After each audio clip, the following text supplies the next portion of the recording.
Bom dia, bom dia, bom dia, boa tarde, boa noite, boa madrugada. Não sei que hora você está vendo esse vídeo, mas seja muito bem-vindo a esse canal. Se você aterrissou aqui pela primeira vez, meu nome é Thiago Buquerque, eu sou corretor de imóveis, correspondente bancário Caixa, empresário da construção civil há mais de 15 anos, e esse vídeo e esse canal são destinados a falar sobre o tema regularização de imóveis. Esse é o quarto vídeo de uma série desmistificando o projeto de prefeitura, onde a proposta aqui é ensinar tudo. Tudo sobre projeto de prefeitura para você sair do absoluto zero e em 60 dias você já está com seu primeiro cliente resolvendo o projeto de prefeitura para ele na modalidade construção de obra nova e já está faturando com isso. A primeira aula a gente aprendeu o que é um regularizador de imóveis e quem pode trabalhar com isso. A segunda aula a gente estudou sobre análise legal. A terceira aula a gente já começou a mergulhar de cabeça nos projetos. É nessa etapa que o profissional essencial, seja o engenheiro ou o arquiteto, vai começar a transformar em realidade aquilo que está apenas na mente, no papel. Perfeito? Memorial descritivo foi o que a gente viu na aula passada. Aqui agora a gente vai falar sobre planta baixa, planta de corte, localização, situação, tudo que você pensar. Mas o início desse vídeo ele vai ser permeado sobre uma reflexão histórica. Você que é engenheiro, você que é arquiteto, já parou para pensar no porquê você faz o que você faz? Já parou para pensar por que essa necessidade de fazer uma planta, de fazer um projeto?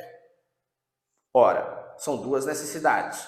Uma que faz parte da nossa natureza humana, e nós vamos ver como foi que isso começou nesse vídeo, e outra que é uma necessidade lógica. O Estado precisa documentar tudo no que diz respeito sobre a construção de cada nova unidade. Ele precisa ter tudo registrado em seus bancos de dados.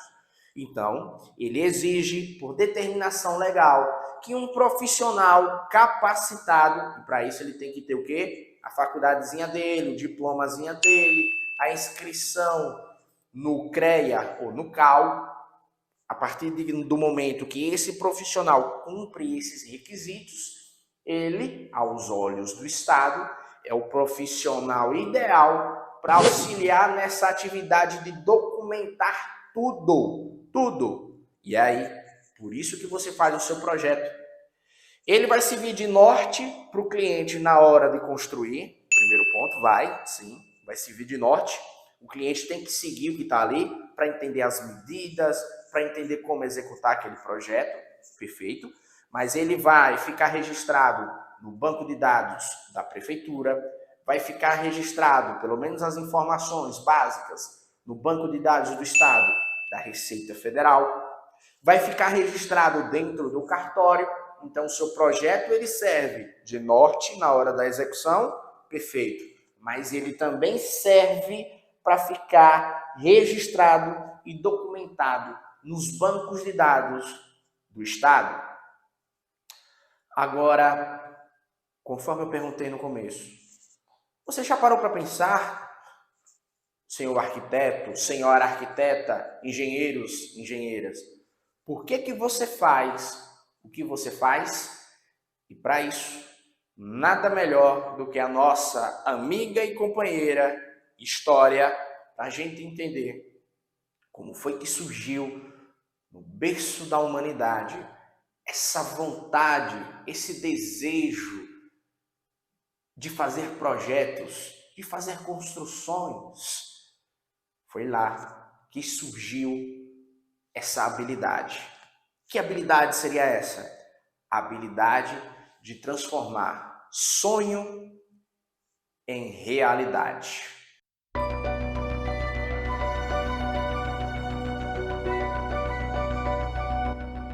Aquilo que hoje consideramos como arquitetura moderna possui uma composição básica formada por dois elementos: o traço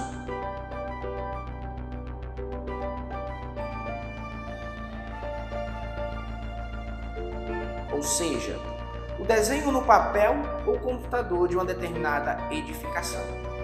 E a construção propriamente dita, que é quando o ser humano transporta o que está projetado no papel para o mundo real. E ambos elementos, traço e construção, possuem no período da pré-história da humanidade o seu ponto de origem.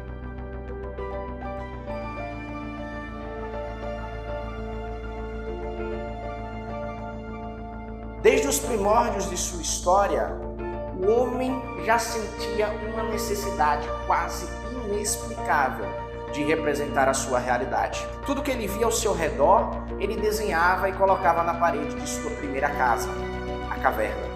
E assim, o primeiro elemento, o traço, começa a se desenvolver. Esse tipo de arte primitiva hoje recebe o nome que nós conhecemos como pinturas rupestres. Do francês, rupestre, o termo designa gravação, traçado e pintura sobre suporte rochoso. Considerada a expressão artística mais antiga da humanidade, a arte rupestre era realizada em cavernas, grutas ou ao ar livre. O homem primitivo basicamente representava na parede da caverna a sua rotina diária, os animais que ele caçava, os fenômenos da natureza e tudo aquilo que ele considerasse importante relembrar e passar para as gerações vindouras. A importância da arte rupestre para a humanidade é imensa. Além de fornecer dados e informações sobre o estilo de vida e o desenvolvimento da arte do homem pré-histórico, auxilia nos estudos sobre o comportamento humano nas situações mais extremas. Nessa época, o homem era nômade e alimentava-se de frutos, peixes e pequenos animais. A sua moradia nesse período era predominantemente uma caverna. Essa foi a sua primeira concepção de casa, um lugar seguro, onde ele pudesse abrigar-se junto com sua família e se proteger de perigos como animais selvagens e intempéries climáticas. Mas no decurso do tempo, dois elementos começaram a criar no ser humano o desejo de fixar uma moradia definitiva. Esses elementos foram a descoberta do fogo, que além de aquecer e proteger contra o frio, começou a ser utilizado para deixar a carne crua mais macia e melhor de ser ingerida. O segundo elemento foi que o homem nesse período, ao observar a natureza e as plantas, começou a desenvolver a agricultura. E esses dois elementos começaram a fixar o homem primitivo nas chamadas terras férteis.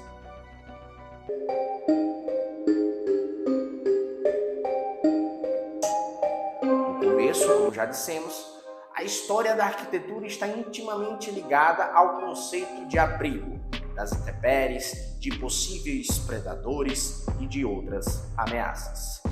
Durante esse período foram construídas algumas estruturas monumentais que apreciamos até hoje, como Stonehenge e as moradias nos penhascos da América, além de outras que acabaram se perdendo com o passar do tempo, até que se chegasse a fundar as primeiras cidades, como a de Çatalhöyük, na Turquia, datada de 6.500 anos antes de Cristo. Conforme a humanidade se organizou em sociedades, a história da arquitetura também passou por modificações, sempre considerando a cultura em que estava inserida. Um povo importante nessa época foi o Mesopotâmio, que vivia entre os rios Tigres e Eufrates, onde hoje se situam o Irã e o Iraque. Os sumérios habitaram essas terras e exploraram os seus rios, criando cidades, com vários templos de barro secos ao sol, como o Templo Branco de Uruk.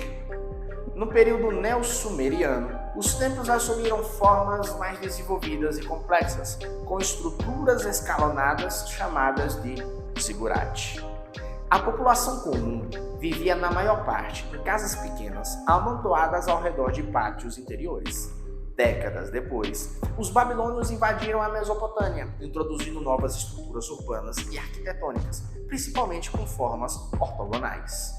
Em 539 a.C., a região foi dominada pelo Império Persa, que também trouxe uma grande variedade de elementos decorativos e arquitetônicos, emprestados das inúmeras culturas conquistadas e os fundindo a um novo estilo.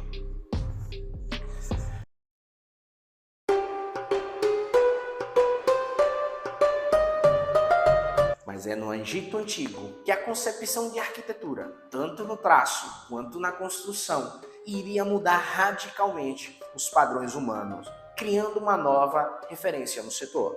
Por volta de 4.000 anos antes de Cristo, a sociedade egípcia tinha início a partir da união política dos povos que habitavam as margens do rio Nilo. Conhecido pelas famosas pirâmides do Egito Antigo, as pirâmides egípcias eram um símbolo da corporificação do deus Sol na figura do faraó. Portanto, o corpo do faraó, que era considerado um verdadeiro deus na terra, deveria ser preservado. Para isso, existia a pirâmide, uma espécie de túmulo, no qual a marca dele é preservada por toda a eternidade.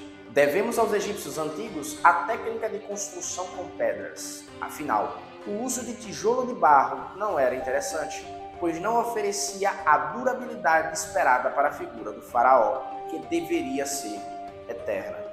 Outra grande contribuição desse povo para a história da arquitetura foi o uso de encaixes de madeira para empilhar pedras, descartando a necessidade de massa para prendê-las. Assim, era possível construir templos enormes com coberturas muito pesadas.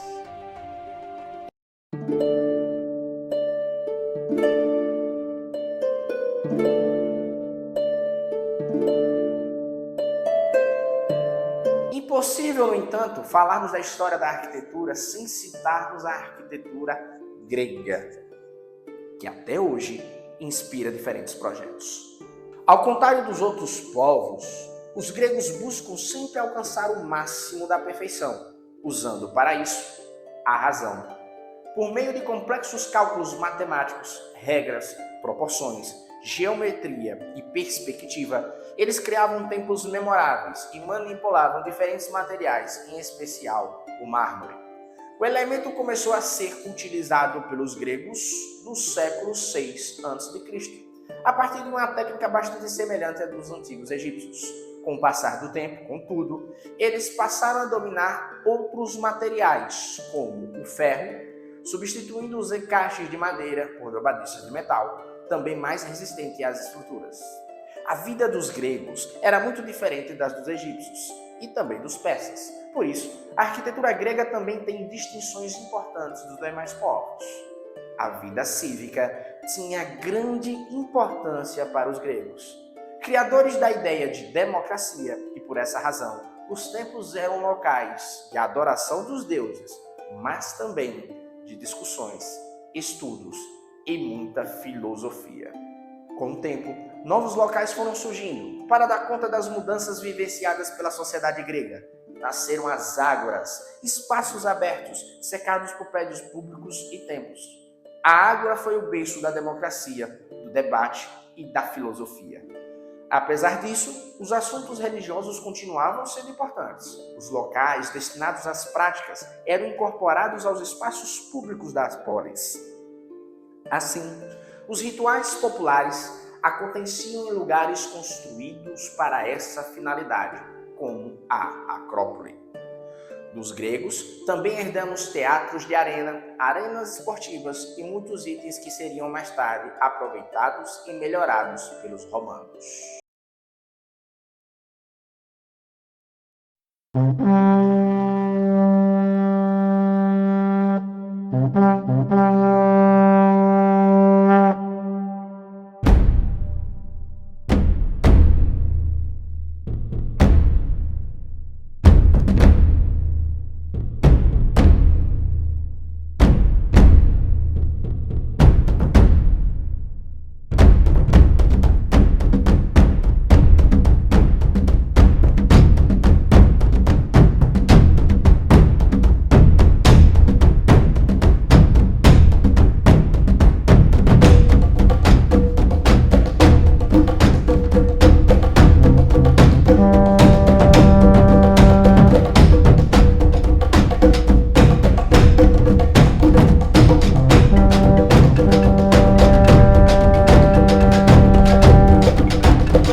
ficou conhecido pela sua ascensão violenta e sanguinária, mas junto com todo esse sangue e sofrimento, uma cultura diferente e imponente também se desenvolveu. A arquitetura romana é uma mistura de inúmeras influências, em especial de etruscos e gregos, porém com um forte direcionamento militar. As conquistas eram celebradas com esculturas, monumentos, arcos do triunfo e obeliscos. Mas a verdadeira marca dos romanos na história da arquitetura são as estradas, construídas em linha reta, além dos aquedutos que conseguiam abastecer e desenvolver as colônias romanas espalhadas pelos inúmeros territórios conquistados. Antes de conseguirem conquistar a Grécia e terem acesso ao mármore, e como também não tinham tijolos crus de boa qualidade, os romanos tiveram que se virar. Para isso, criaram o opus cimentium, uma mistura de areia vulcânica com calcário e ladrilhos quebrados. Trata-se de uma massa cimentícia que permitiu a eles construírem estruturas monumentais como a cúpula do Panteão, com 3,2 metros de altura e nenhum pilar de sustentação.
A Idade Média vai do século V ao século XV, ou seja, 10 séculos, sendo essa a fase de construção das principais igrejas na história da arquitetura mundial, como a Catedral de Notre-Dame em Paris, erguida entre 1163 e 1345.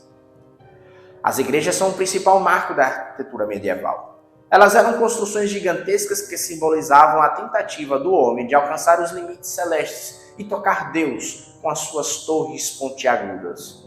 Por dentro, elas contavam com salões e naus espaçosos para acomodar o maior número de fiéis. Para suportar essas construções colossais, nasceram algumas inovações arquitetônicas e de engenharia. Exemplo disso são os arcobotantes, que escoravam as paredes altas externamente para liberar o interior. As colunas nervuradas delicadas, porém capazes de suportarem mais peso, e os arcos ogivais, responsáveis pela elevação vertical da construção e pela distribuição do peso das abóbadas em vários pontos simultaneamente. A decoração das igrejas também era outro diferencial, especialmente com as rosáceas e os vitrais, trabalhados e coloridos, criando efeitos mágicos de luzes, sombras e cores.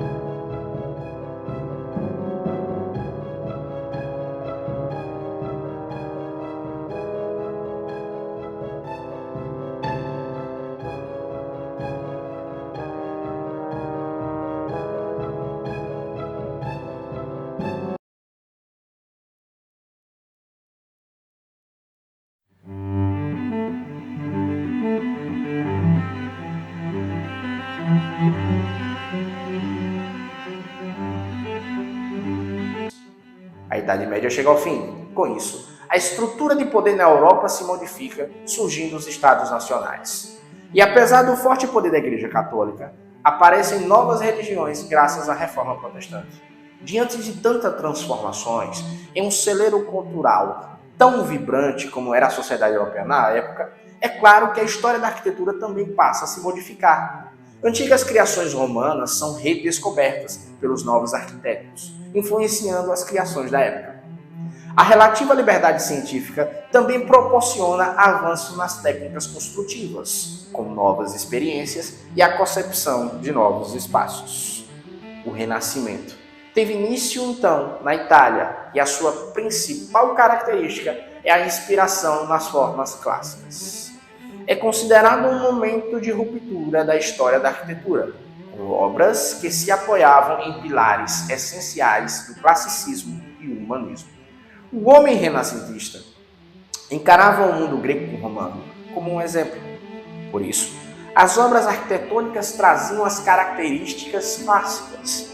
É nessa época que surgem nomes como Bernanke, Palladio, Michelangelo, Leonardo da Vinci, Rafael e tantos outros, celebrados até hoje. Depois da Revolução Industrial, as cidades começam a crescer em níveis nunca vistos. As novas demandas do espaço urbano passam a ser respondidas pelo Estado, o que acaba levando ao surgimento do urbanismo, uma nova disciplina acadêmica importante na história da arquitetura. O papel do arquiteto passa a ser constantemente questionado, surgindo novos paradigmas e uma crise na produção que atravessou o século XIX, apenas sendo resolvido com o surgimento da arquitetura moderna. A arquitetura das últimas décadas pode ser caracterizada como uma reação ao estilo moderno, como uma releitura dos valores e uma proposta de novas concepções estéticas. Mesmo passando por uma história evolutiva tão cheia de altos e baixos, com vários elementos modificando a todo momento a forma, o traço, a estrutura, tudo isso se resume em um desejo. O desejo do ser humano em pegar aquilo que jaz na sua mente, no mundo dos sonhos, no mundo do ideal, e materializar, transformar em realidade. Esse é o primeiro ponto que nós observamos nessa história da evolução da arquitetura, saindo das cavernas e culminando com a nossa arquitetura moderna.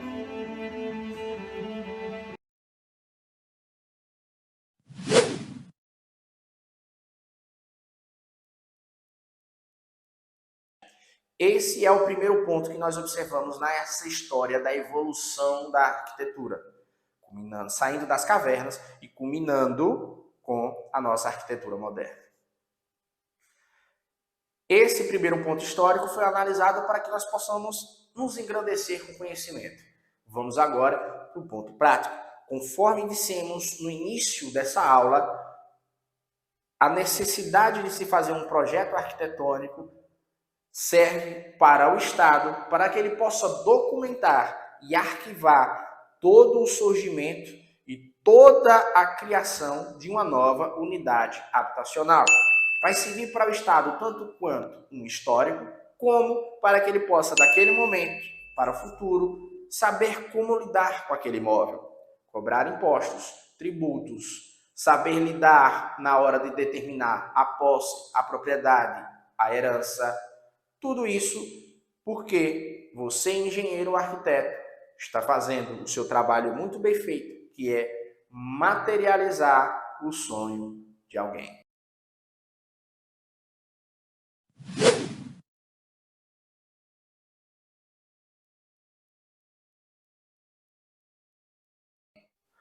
O próximo passo agora é você confeccionar as plantas que vão compor o dossiê de projeto de prefeitura. Fizemos o memorial descritivo na aula passada, você entendeu a necessidade de ir até o local, verificar se aquelas medidas estão corretas. Você, com a escritura, que também analisamos na outra aula, você já tem ali uma noção que está tudo certinho, você verificar realmente se as medidas do lote estão correspondendo ao que está ali na escritura, na tentativa de verificar se não existe nenhum erro documental. Perfeito? Para juntar agora ao memorial descritivo, para juntar a escritura, perceba que é uma relação. Você vai juntar esses documentos nesse dossiê para que você possa levar até o poder público. Você pediu a certidão de InterTU, está ali, atualizada. Você pediu a documentação do cliente, está ali, atualizada. Você agora já confeccionou o seu memorial descritivo, está ali, está tudo batendo. Agora vão vir os projetos, perfeito? O que eu vou mostrar aqui é projeto de prefeitura, construção de obra nova, quando você vai iniciar uma obra do zero, seguir todo o passo a passo. O projeto que eu vou te mostrar vai estar condizente também com o que a Caixa exige. Vamos observar então agora primeiro um panorama do projeto que vai ser desenvolvido. Trata-se de uma obra ou residência, uma obra residencial unifamiliar, 3 quartos com 3 dormitórios, sendo um deles suíte e tendo um banheiro social. Perceba que no que diz respeito à metragem do imóvel, ele vai ter de área construída 100 metros de área construída. Leve-se em consideração o seguinte: o presente projeto que eu estou demonstrando para você, apresentando para vocês, ele foi desenvolvido no estado de Sergipe. Leve-se em consideração que um metro quadrado em Sergipe, ele possui um valor menor do que um metro quadrado em cidades como São Paulo, Rio de Janeiro, Rio Grande do Sul. Então é possível desenvolver um projeto desse maior dentro do Casa Verde e Amarelo. Ele não seria nem considerado alto padrão ainda, perfeito? Então, trata-se de um projeto Casa Verde e Amarelo, avaliado hoje em R$155 mil. No seu estado, você pode se deparar com um projeto de 70 metros quadrados, avaliado em R$155 mil. Então, de cada estado, nós podemos ter perfeitamente variação do preço, porque o valor do metro quadrado também vai variar, a depender de onde você está falando, ok? Levando em consideração, então, tudo isso que nós já vimos, vamos analisar agora as plantas que vão compor o projeto de prefeitura.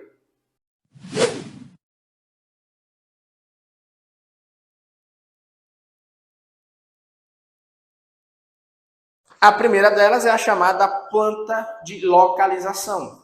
Nessa planta, você vai localizar o lote onde essa casa vai ser construída, levando-se em consideração o loteamento onde o mesmo está situado. Em seguida, nós partimos para uma planta de situação. Nessa planta de situação, aí o que você vai ter que localizar é o lote dentro da quadra. Perceba que na planta anterior de localização, nós temos uma concepção mais geral. Você vai localizar o lote dentro do loteamento. Nessa, você vai localizar o lote dentro da sua respectiva quadra. Ou seja, trata-se do lote número 10 dentro da quadra M. Em seguida, então, nós vamos para o projeto propriamente dito, que é a planta baixa. Conforme descrição, você vê um recuo frontal, garagem, quarto número 1, sala de estar, quarto número 2. Esse projeto ele não tem beco, ele tem área de ventilação. Perceba a metrificação dessa área de ventilação, ela é 1,5 por 1,5. Ela atende hoje uma exigência tanto das normas técnicas de engenharia, quanto de uns anos para cá, a própria Caixa exige que a área de ventilação tenha essa metragem. Então, muita atenção nesse ponto. Se você fizer um projeto, se você se depara com o cliente, não, vamos reduzir essa área de ventilação. Beleza. Essa casa, essa obra, essa construção, ela não vai passar pela Caixa, você pode flexibilizar.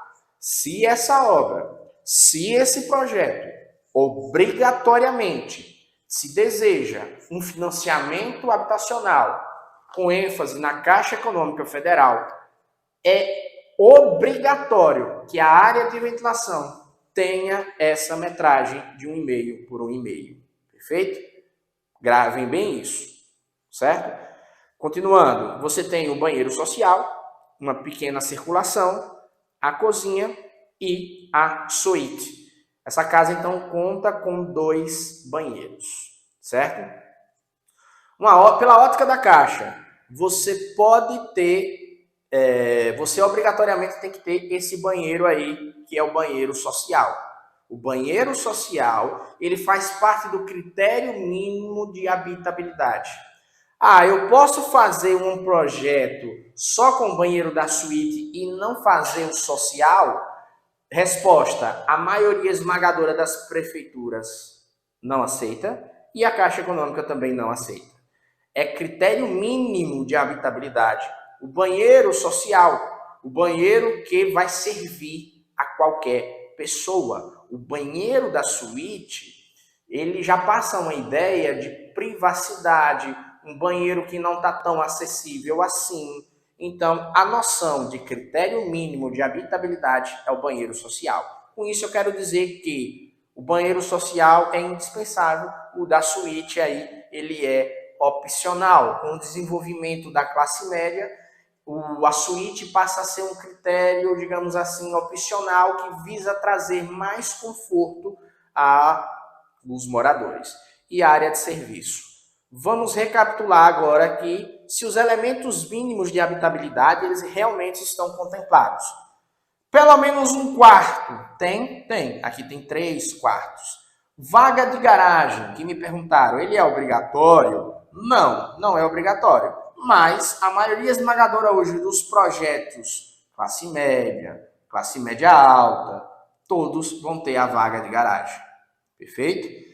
Mas ela é considerada essencial. Quarto, ok. Sala de estar. E a sala? Me perguntaram se a sala é obrigatória. Veja bem, o critério mínimo de habitabilidade é ter pelo menos um cômodo de descanso.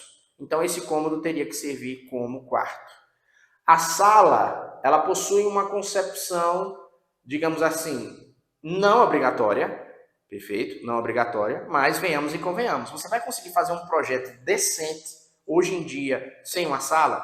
Nós temos hoje a concepção de espaço aberto, a concepção de flat ou loft, que você entra no imóvel, você já tem a sala integrada com a cozinha. Beleza? Isso aí vai depender da sua criatividade. O que o poder público vai analisar é o seguinte: existe um cômodo aqui que propicia, que facilita, que possibilita o descanso do ser humano, que geralmente é um quarto? Sim, pronto. Ele está separado ali do banheiro, a área da cozinha também está ali, mesmo que seja no espaço aberto, em uma área distinta? Se sim, pronto. Os critérios mínimos de habitabilidade, que é aquela habitação, onde o indivíduo consegue ter uma qualidade de vida saudável, está ali definido? Sim. Se está, beleza. Perfeito. O banheiro social está presente? Sim, está presente. Já falamos que como essa obra aqui vai passar pelo financiamento da Caixa, essa área de ventilação nessa metragem ela é essencial dessa forma. Desta feita, o último critério mínimo de habitabilidade é a chamada área de serviço, que serve para a manutenção da casa, dos utensílios, da roupa. Ok? Ao final, nós temos uma área livre, que é o quintal. Perfeito? Volta para cá, mané. Pronto. Até aqui, então, você viu que as 2 primeiras plantas vão localizar o lote, né, no loteamento e dentro da quadra. Então, você tem a situação e a localização. E a planta baixa que eu acabei de apresentar. Você como profissional de regularização, na hora que você vai confeccionar essa planta baixa, você tem que ter feito tudo aquilo que eu te disse nas aulas passadas. Análise legal, entrar em contato com o município que você vai atuar, ter entendimento do zoneamento, se tem ou se não tem, plano diretor, quais são as normativas, por quê? Essa planta baixa que você acabou de ver, que eu vou disponibilizar o PDF, eu não vou disponibilizar em AutoCAD, mas vou disponibilizar o PDF em A4, para quem está no grupo do Telegram. Essa planta, esses recursos, depois dá uma olhadinha aí com mais calma, esses recursos estão obedecendo especificamente à prefeitura da cidade onde esse imóvel vai ser construído. Está tudo em conformidade com o que a prefeitura exige. E é isso que você, enquanto engenheiro e arquiteto, profissional essencial da regularização, precisa ter em mente. Faz seu dever de casa antes. Dá uma estudada nos normativos, para que na hora que você vá produzir esse projeto de prefeitura aí, você já esteja antenado. A única coisa aí que é um ponto de observação, conforme eu disse, é a área de ventilação. Esse projeto não é um projeto com aquela circulação lateral, chamado beco. Ele vai ter a área de ventilação. Como eu estou ressaltando a todo momento que esse projeto vai passar pelo crivo da Caixa Econômica Federal, essa área de ventilação tem que estar nessa metragem que você está vendo aí, porque hoje em dia a Caixa faz questão que seja assim, nesse tipo de projeto. Vamos dar continuidade para a gente finalizar essa etapa de projetos agora. A próxima planta é a chamada de cortes e fachadas. Veja que ela está adequada ao projeto que nós estamos discutindo, que é um imóvel residencial, que tem cerca de 100 metros quadrados de área construída. Perceba que aí está muito bem discriminado a questão do forro de gesso. Essa casa, esse projeto, foi desenvolvido na chamada laje de forro. Ah, Tiago, é obrigatório que toda casa dessa, pelo Casa Verde e Amarelo, tenha laje? Olha, teve um tempo que a Caixa estava exigindo, mas hoje você pode voltar a fazer apenas a telha cerâmica. Só que o que é exigência é que tem que ter um forro. Pode ser de gesso, pode ser de PVC. Você não pode mais deixar o telhado aparente. Isso aí já há muito tempo, há muitos anos, certo? A última é a planta de cobertura. É como se você estivesse fazendo um sobrevoo panorâmico do imóvel e aí você está observando de forma toda cortada, toda metrificada o telhado. Tem a taxa de inclinação, tudo certinho, uma visão panorâmica da área livre, que você vai trabalhar aí, você vai ter a calha central, o rufo nas laterais. Isso aí está tudo condizente com o projeto de prefeitura onde esse imóvel foi desenvolvido. Viu aí que não é bicho de 7 cabeças? Da primeira aula até aqui, você basicamente já fez todo o projeto de prefeitura. Na próxima aula, nós vamos falar sobre RRT e ART, ou ART, e a responsabilidade civil que um engenheiro e um arquiteto pode ter na confecção desses projetos. E a gente vai chegar na parte burocrática e como nós vamos finalizar. Perceba que, conforme eu disse, de forma simples, de forma prática, se você seguir esse projeto de cabo a rabo, você vai ter plenas condições nessa modalidade de construção, já fazer o seu primeiro projeto de prefeitura, já ter o seu primeiro cliente, já tocar o barco, já faturar. Eu estou entregando para vocês de forma gratuita o que você precisa, via de regra, aí fora, pagar para dominar. É só se inscrever no grupo do Telegram, lá vai ter mais materiais complementares e aí sim, você vai ter plena convicção do que você está fazendo. Você vai conseguir fazer como eu e muitos reguezinhos, que é trabalhar essa dinâmica da regularização imobiliária todos os dias na sua vida. Certo? Você precisa se dedicar, estudar, correr atrás, dedicar tempo para você mesmo, na sua qualificação, e você vai conseguir transformar isso daí na sua profissão. Seja ela principal, complementar, não importa. Não importa.